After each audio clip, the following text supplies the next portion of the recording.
Question number पहला, x plus ए पूरे का घात कितना है 100 और यहाँ पर x माइनस ए पूरे घात कितना है 100। इसका अगर हम प्रसार करते हैं तो इसके प्रसार में कुल पदों की संख्या कितनी होगी इसको हमको निकालना है।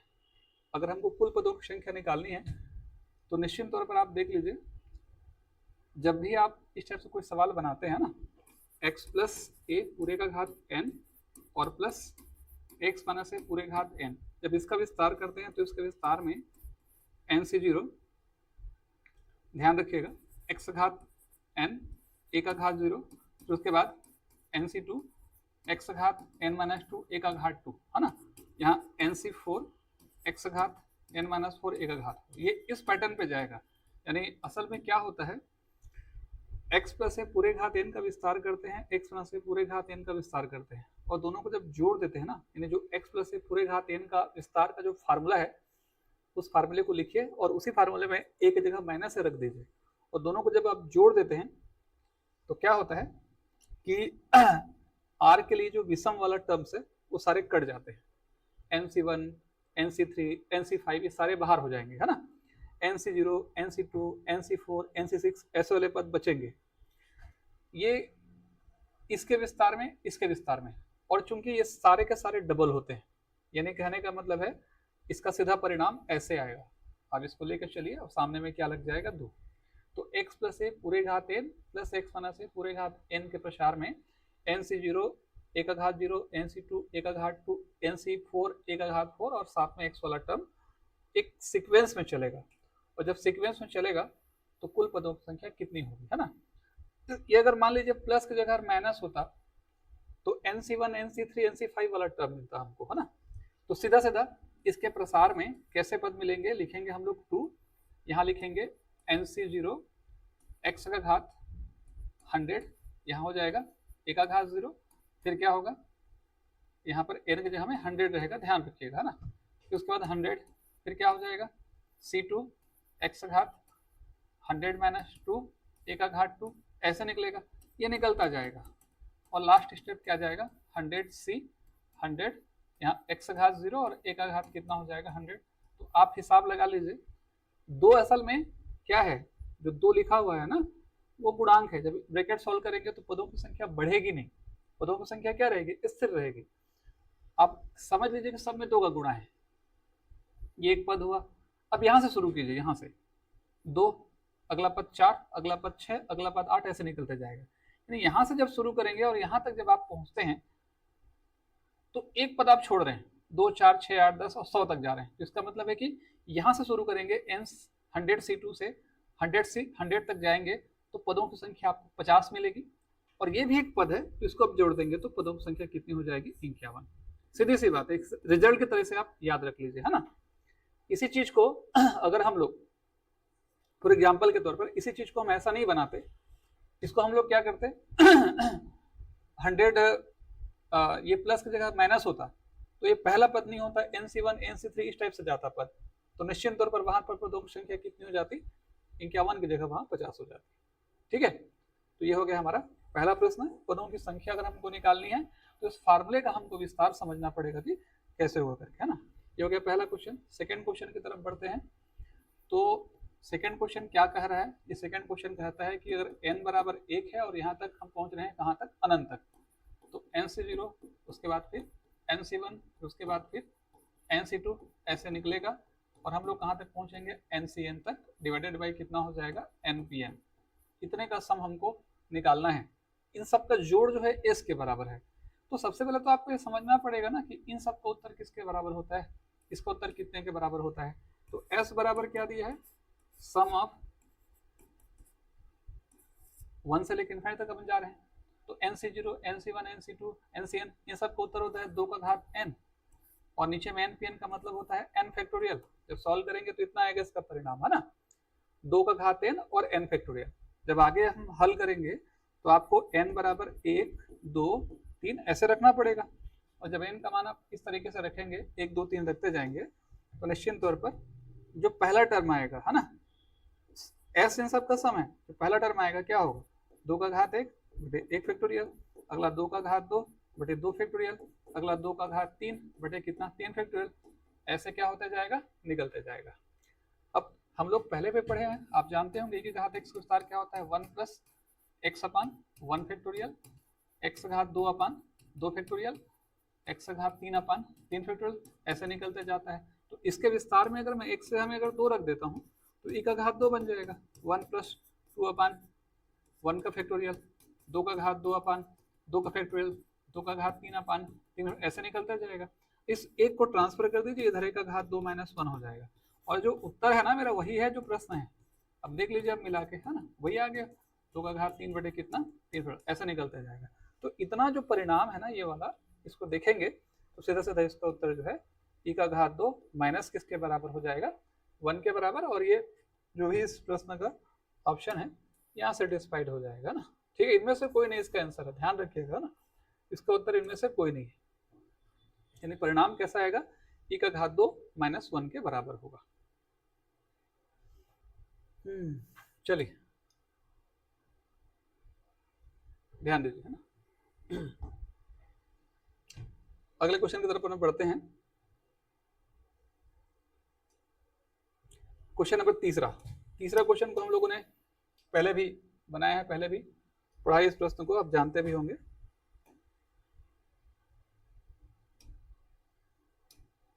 देखिए तीसरे क्वेश्चन पे हम पहुंचेंगे तो सामान्य सवाल है, इजी है ये। 1/2 इंटू 5 प्लस 1/5 इंटू 8 प्लस ऐसे निकला है, और ये 1/3n minus 1 into 3n plus 2, है ना। असल में क्या है, ये एक सीरीज है और एक सीरीज को जोड़ करके बनाते हैं। ऐसे क्वेश्चन आपको द्विपत्र में जनरली यदा कदा देखने को मिल ही जाएंगे, है ना। तो इस टाइप से क्वेश्चनों को आपको वहाँ डिटेल नहीं बनाना है, जहां भी अगर n आ गया तो आपको मेहनत करने की जरूरत ही नहीं पड़ेगी, कुछ मत कीजिए। इसका सही आंसर असल में सी है। सी ऑप्शन कितना है, n अपान कितना है 6n प्लस कितना है 4 के बराबर है। जैसे मैं n का मान अगर 1 रखता हूँ, है ना, 1 रखूंगा तो इसका मतलब है पहले पद को मैं जोड़ रहा हूँ, इन सब का जोड़ ही निकालना है मुझे, किसके बराबर होगा n के टर्म में। तो 5 दूनी 10, इसको तब 10 आ रहा है, इसमें रख के देखिए तो 10 आ रहा है कि नहीं। 1 और 6 गुणित 1 प्लस 4, तो 6 कम 6 4 10, तो 1/10 आ रहा है, इसलिए सी ऑप्शन सेटिस्फाइड करेगा। n का मान अगर 2 रखेंगे तो यहाँ जाएगा 2 और 6 दूनी 12, 12 4 16 और 2 8 16, तो उत्तर कितना आएगा 1/8। यहाँ पे देखिए इन दोनों को जोड़ के देखिए आप, दो पदों को जोड़ मतलब 1/10, यहाँ पहला पद हो गया 1/10 और दूसरा पद हो गया 1/40। एलसीएम निकालेंगे, एलसीएम आएगा 40, ये 4 और 1, तो 5/40 और 5 8 40, तो सीधा सीधा 1/8 वेरीफाई कर रहा है। तो कहने का मतलब क्या है, n पहले टर्म को लेने पर 1/10 आ रहा है इसका परिणाम, और सी ऑप्शन में अगर मैं n का मान क्या रख देता हूँ, सी ऑप्शन में अगर मैं n का मान रख देता हूँ कितना 1, तो 1 इंटू 6 कम 6 धन 4, उत्तर इसी के बराबर आया। n का मान मैं 2 रख देता हूँ, मतलब मुझे दो पदों को जोड़ना है, तो दो पदों का जोड़ n बराबर 2 रख के हल करने पर इसके दो पदों के जोड़ के बराबर आएगा। तो इस टाइप से क्वेश्चन हमने पहले की कक्षाओं में भी पढ़ा है, ठीक है। चलिए क्वेश्चन नंबर 4 पे पहुंचते हैं।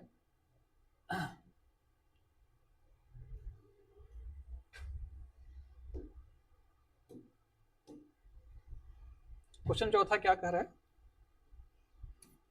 1 प्लस 2x प्लस 3x का स्क्वायर प्लस डेस पूरे का घात 3/2 के प्रसार में x घात 5 का गुणांक, है ना, किसके बराबर होगा, इसको हमको क्या करना है, निकालना है।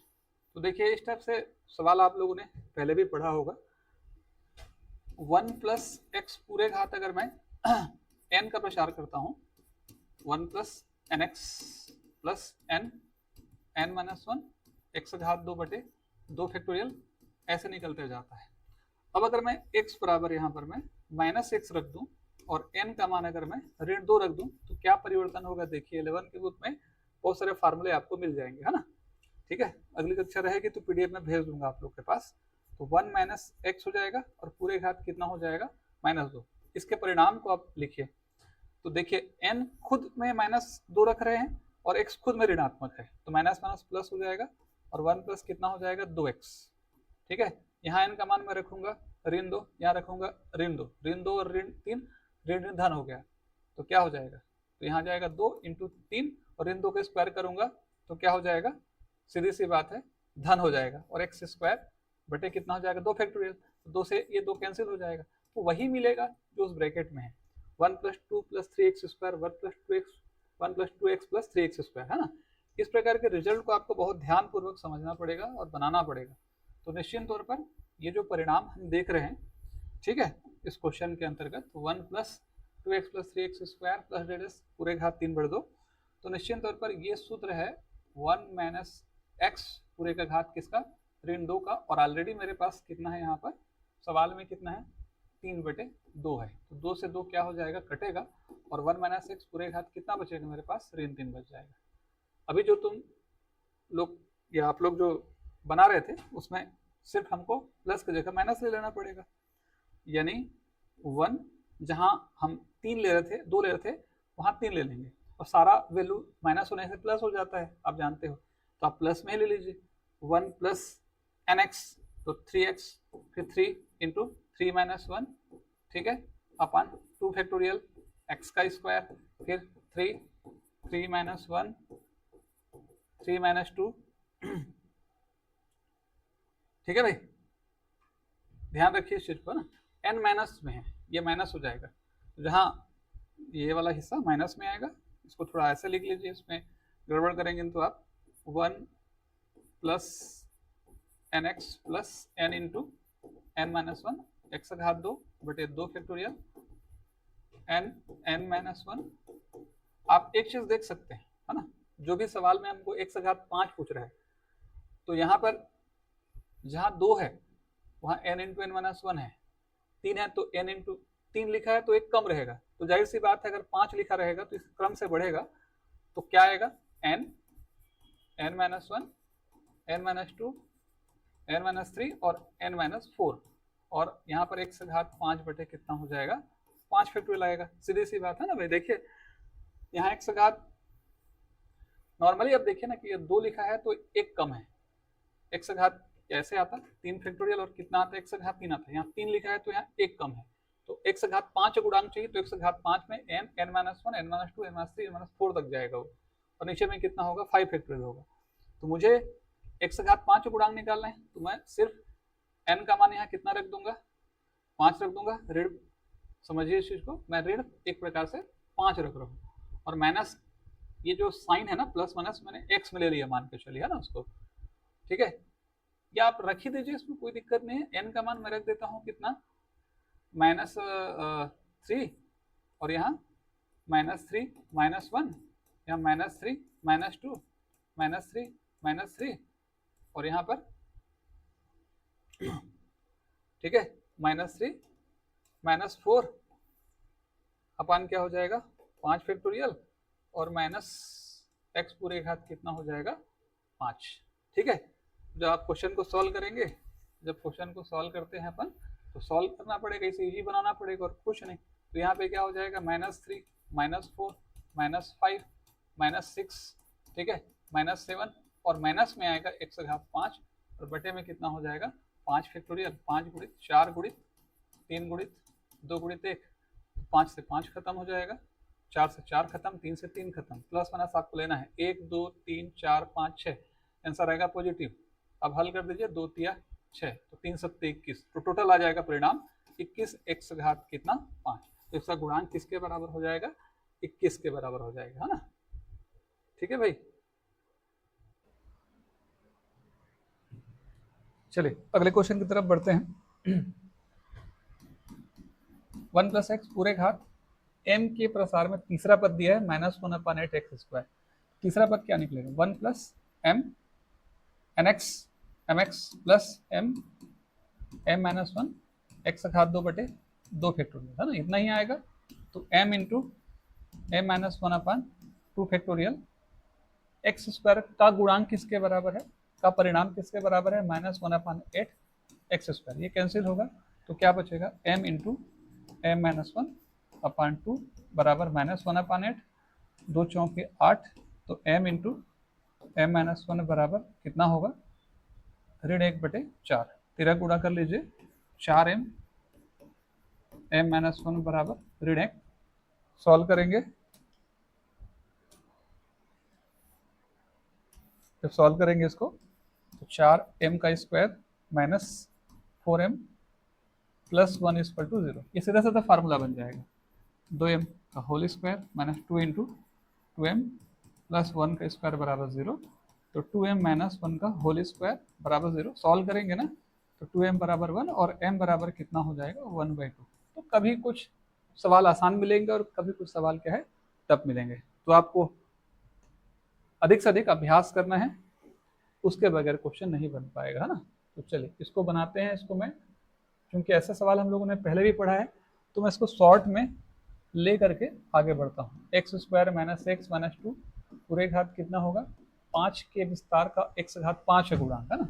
तो कैसे बनेगा, इसको तोड़ दीजिए आप। X square minus 2x plus एक एक्स माइनस 2 पूरे घात कितना है 5, यहाँ से x निकाल दीजिए तो x माइनस 2 हो जाएगा, एक निकाल दीजिए x माइनस 2 हो जाएगा पूरे घात 5, x माइनस 2 पूरा बाहर निकल गया, अंदर में x प्लस 1 आ गया पूरे घात 5, है ना। तो अब हम क्या करेंगे, x माइनस 2 का घात 5 और यहाँ पर x प्लस 1 पूरे घात 5, है ना। अब इसको एक्सपेंड करेंगे और एक्सपेंड करने के बाद, है ना, ध्यान रखिए, इसको एक्सपेंड करेंगे, एक्सपेंड करने के बाद इसका आंसर निकलेगा। तो x माइनस 2 पूरे घात 5 और x प्लस 1 पूरे घात 5 के प्रसार में x घात 5 का गुणांक हमको निकालना है। तो जब x घात 5 गुणांक कैसे आएगा, तो आप इसको x मानिए, इसको a मानिए, पूरे घात n लीजिए, इसको x मानिए, इसको a मानिए, पूरे घात n लीजिए और विस्तार कीजिए, और एक्सटेंड करने के बाद 2 से 3 पद ऐसे आएंगे जिसको हल करने पर x घात 5 आएगा, उस x घात 5 को कॉमन निकाल के हल कर लीजिए। क्योंकि ऐसा सवाल हम लोगों ने पहले की कक्षाओं में पढ़ा है, इसलिए इसे इतना ही लिख करके मैं आगे बढ़ता हूँ, है ना। ऐसा है 1 प्लस 3x प्लस कितना है 2x का स्क्वायर, और इसके विस्तार में हमको निकालना है x घात 4 गुणा। तो कैसे निकलेगा, इसको तोड़ दीजिए आप, है ना। 2x का स्क्वायर प्लस 3x प्लस 1, इसका हम विस्तार करेंगे तो लॉग दो संख्या 2x square plus 2x plus x plus 1 में टूटेगा, और यहाँ से 2x निकाल दीजिएगा तो x प्लस 1, और यहाँ से 1 निकाल देंगे तो x प्लस 1। थोड़ा अच्छे से अगर अपन लिखते हैं इसको तो क्या हो जाएगा, ये लॉग 1 प्लस एक्स हो जाएगा एक ब्रैकेट में, और 1 प्लस कितना हो जाएगा 2x हो जाएगा दूसरे ब्रैकेट में। फार्मूला बनेगा लॉग m इंटू एन का, तो एक ब्रैकेट में हो जाएगा लॉग m प्लस हो जाएगा दूसरे ब्रैकेट में लॉग n, 1 प्लस mx। ठीक है, तो देख लीजिए, पहले सबसे पहले इस क्वेश्चन को बनाते समय हम लोग पहले इसको इजी करते हैं, है ना। इजी कर लिया हमने, log 1 plus x plus log 1 plus 2x, और यहाँ से जब क्वेश्चन बनाएंगे तो हमको इसमें x घात 4 का गुणांक चाहिए। तो x घात 4 गुणांक कैसे निकालेंगे, अलग अलग निकाल लीजिए। लॉग 1 प्लस एक्स का प्रसार अगर हम करेंगे तो x माइनस एक्स का स्क्वायर बटे 2 प्लस एक्स घात 3 बटे 3 माइनस एक्स घात 4 बटे कितना हो जाएगा 4। इस हिसाब से ये आगे बढ़ता जाएगा। उसके बाद अगर अपन लॉग 1 प्लस 2x को लेते हैं ना, तो यहाँ पर 2x हो जाएगा, यहाँ पर 2x का होल स्क्वायर बाई 2 हो जाएगा, यहाँ 2x पूरे घात 3 बटे 3 हो जाएगा, और यहाँ पर 2x पूरे घात 4 बटे कितना हो जाएगा 4 हो जाएगा। ऐसे निकलता जाएगा। अब चूंकि दोनों को जोड़ है ना, बीच में प्लस है, ऐसा हम ले रहे हैं, तो ऐसी स्थिति में देख लीजिए हमको x घात 4 का गुणांक चाहिए, तो ये वाला पार्ट x घात 4 बना रहा है और ये वाला पार्ट x घात 4 बना रहा है ना। मतलब ये -1/4 इंटू एक्स पावर 4 हो जाएगा, और माइनस 2 को 4 बार गुणा करेंगे तो आ जाएगा 16, और भागित कितना हो जाएगा 4, और x घात कितना होगा 4। सॉल्व कर देना इसको, तो x घात 4 गुणांक 4 चौके 16, माइनस निकाल देना, तो 4 प्लस 1/4 इंटू एक्स घात कितना हो जाएगा 4, 4 चौक 16 और 17/4, तो -17/4 x घात 4 जो है क्या हो जाएगा x घात 4 का गुणांक हो जाएगा। ठीक है, चलिए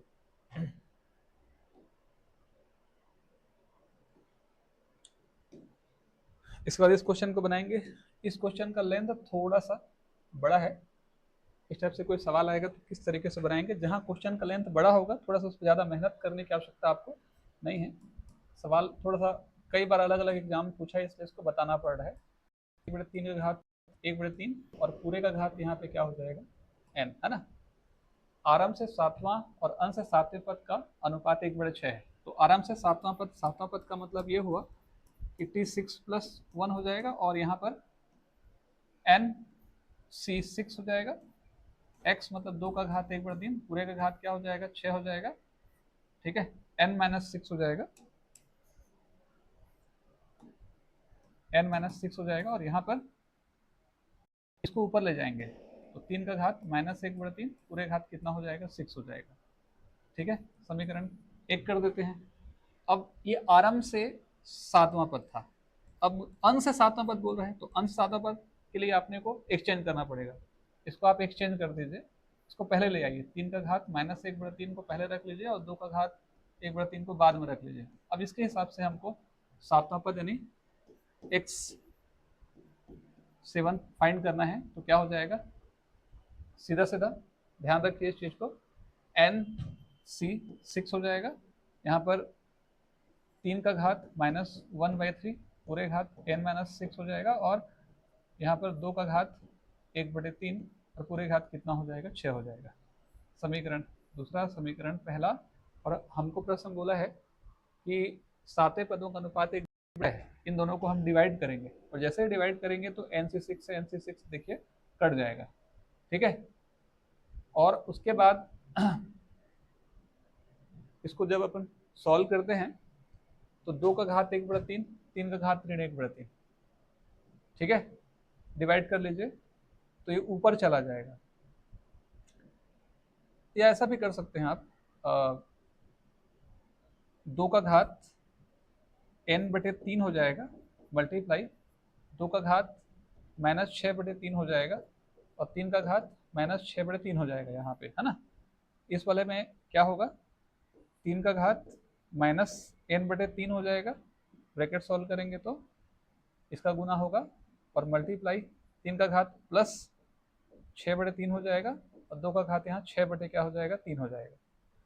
तो जब सॉल्व करेंगे ना, यहाँ पर अगले स्टेप में आगे जाएंगे और सॉल्व करते हैं, तो सॉल्व करते समय देखिए ये पावर इक्वल है, तो 3 दूनी 6 हो जाएगा, 2 का घात n/3, और यहाँ 3 दूनी 6, 3 दूनी 6, 6 का घात कितना हो गया -2 हो जाएगा, और नीचे में यहाँ भी देख लीजिए पावर दोनों का क्या है बराबर है, तो 3 दूनी 6, 6 का घात कितना हो जाएगा 2 हो जाएगा, 3 का घात कितना -n/3, और 6 का घात 3 दूनी 2 हो जाएगा, तो 6 का घात कितना हो जाएगा 2 हो जाएगा। इस तरफ कितना है 1/6 है, तो ये ऊपर चला जाएगा, और जैसे ऊपर जाएगा तो 2 गुणित 3 हो जाएगा, 3 का घात कितना होगा n/3 हो जाएगा, ऊपर चला जाएगा तो 6 का घात कितना हो जाएगा ऋण 4 हो जाएगा, ऊपर चला जाएगा तो 6 का घात कितना हो जाएगा ऋण 1 हो जाएगा। तो 6 का घात यहाँ पर देखिए ये सॉल्व हो गया, क्या हो जाएगा n/3 -4, इधर 6 का घात कितना ऋण 1, इसको सॉल्व कर दीजिए आप, है ना। सॉल्व कैसे करेंगे, यहाँ पर n/3 -4 बराबर सीधा -1, तो n/3 बराबर -1 + 4, और n/3 बराबर क्या हो जाएगा 3, तो n बराबर 3 किया कितना 9, ऑप्शन नंबर सी मेरा क्या हो जाएगा आंसर हो जाएगा, ठीक है।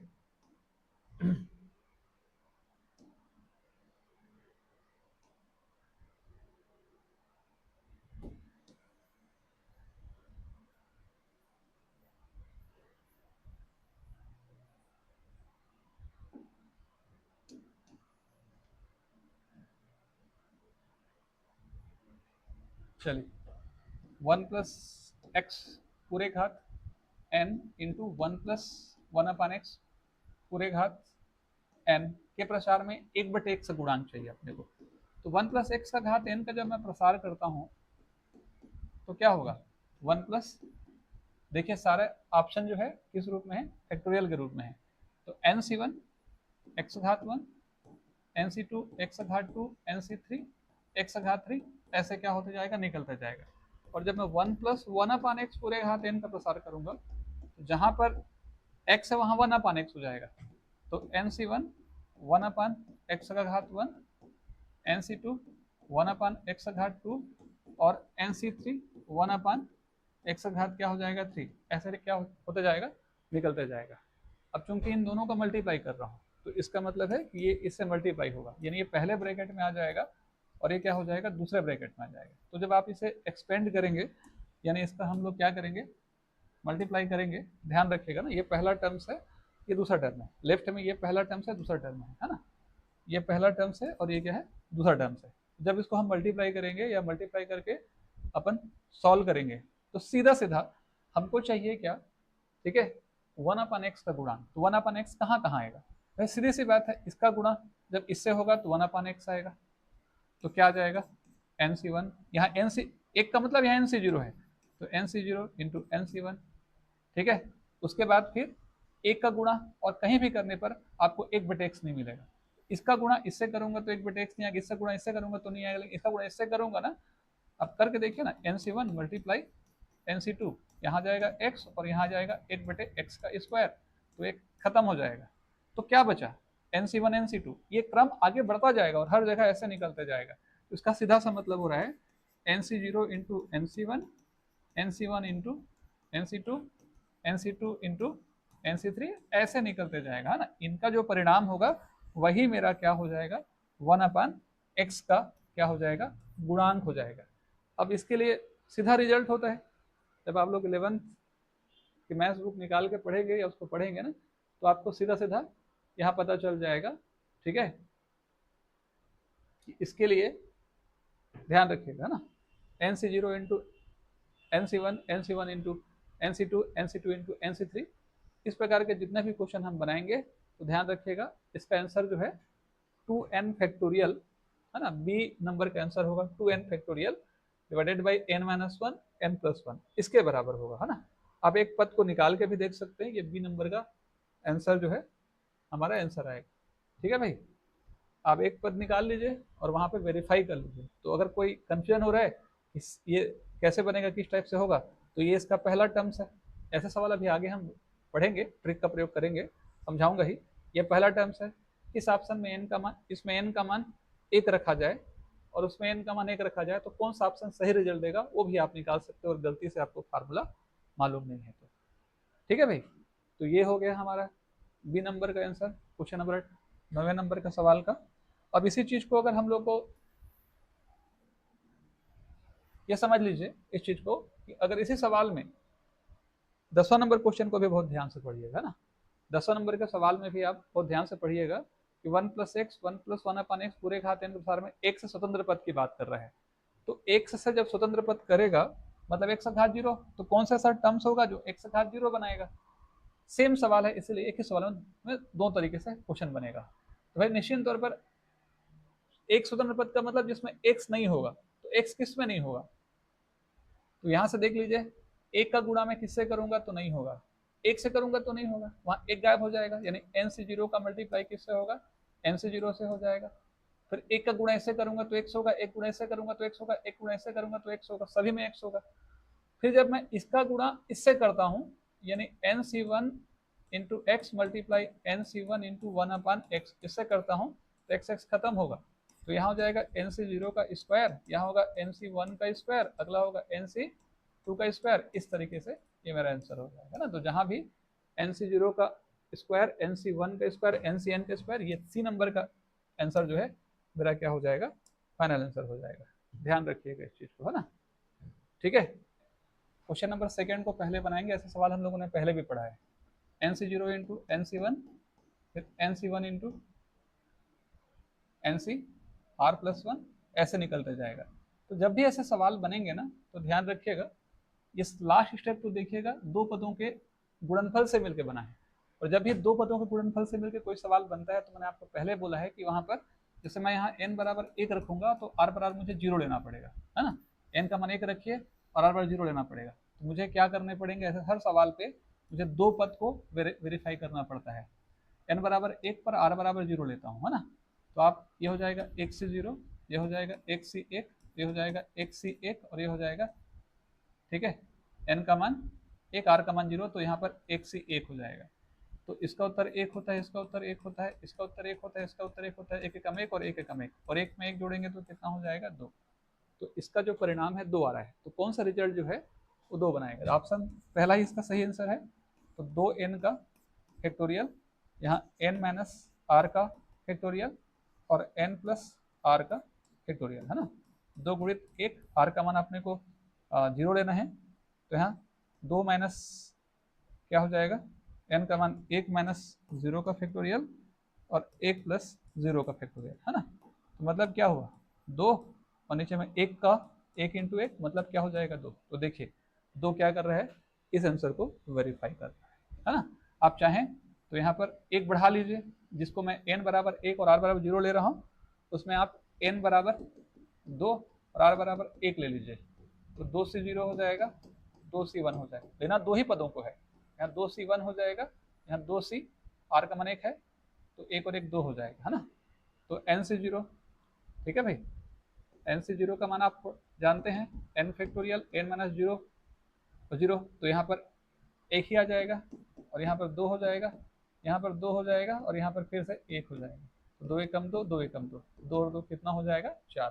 पहले ऑप्शन को पकड़िए, 2 इंटू आप 2 फैक्टोरियल रखेंगे यहाँ पर 2 में 1 जाएगा तो 1 फैक्टोरियल हो जाएगा, 2 में 1 जुड़ेगा तो कितना हो जाएगा 3 फैक्टोरियल हो जाएगा। तो 2 दूनी 4 फैक्टोरियल का मतलब 4 इंटू 3 होता है और यहाँ 3 होता है, कैंसिल होगा तो उत्तर किसके बराबर आ जाएगा 4 के बराबर। तो इस टाइप से जितने भी क्वेश्चन बनेंगे उन सबको बनाने का एक ही तरीका है, एक ही मेथड है। और मेथड क्या है, n बराबर हम 1 रखेंगे और r का मान 0 रखेंगे, n का मान 2 रखोगे और वेरीफाई करना है और r का मान 1 रखोगे, और इसमें लास्ट में 2 पदों का गुणनफल से बना है, 2 पद ही हर बार लेने हैं, ठीक है।